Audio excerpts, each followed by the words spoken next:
Dan nearthalum dem léon ó hin go minic léirt go hoscailte faoin ábhar seo ní chuirt hin. Hi, is me Katie agus iniu amach an Scéal a Roinneann Katie.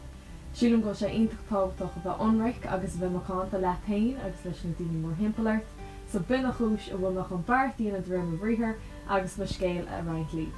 Ó bhí me an óg rinne chuirsias ar mar gine ciún cúpalach agus nervhí seo. Bhí me ciún ceart go leor ach bhí me sásta an héin agus bhí me muoíach an héin. Is cuiin am áfach agus mé beidir gá bliain de bhís gur me freistal ar imeacht mhór agus bhí me ghlacha páirte an. Agus bhí me aontacht nervhíseach faoi agus ní amháin gur me nervhíseach bhí me ágbach. Bhí sé a bhhad níos láidir ná díreach a bheith nervhíseach rih rud éigean. Bhí me chorális, bhí me crit a hagla. Is rud fisiciúil a bhí an seachas rud inslachúil den chéadúir. So hálan ócáid ar aonos agus ag dearan na hócáide ar nóí ní a aon chúis a bheith nervhíseach nó imníoch agus is cuilam a casa ar duine na daoine fásta bhí méontílam agus ráileo. Ní cretan cé fágur na nervhíseach, ní bheith man nervhíseach riamhríist ní a cúis ar bí leis. Agus chas an bine sin arm agus dúirtí lom ceapan tú sin. Ach ba imní agus a ríist agus chuir isteach go mór. Agus síla me an muinte sin gro síal curtha ag an duine sin i intin mar runna óg.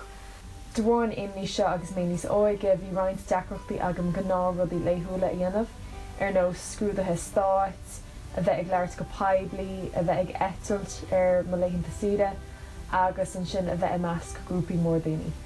Agus mé fihín bliain díos crú ceistir am golar an Camino de Santiago le roinnt cáirde agus gaolta lom.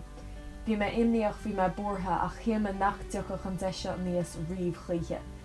Agus níor me riomh i ggéirí go meach mo chuid imní nó an tagla bhíorm bach a churm espers nó taitheh am amachchan seo, sa bharta me go lá. Agus mé an Camino de Santiago bhíorm bheith go thomlan sánathe san nóméid agus cos céim a ghlacha in níomh cos céime.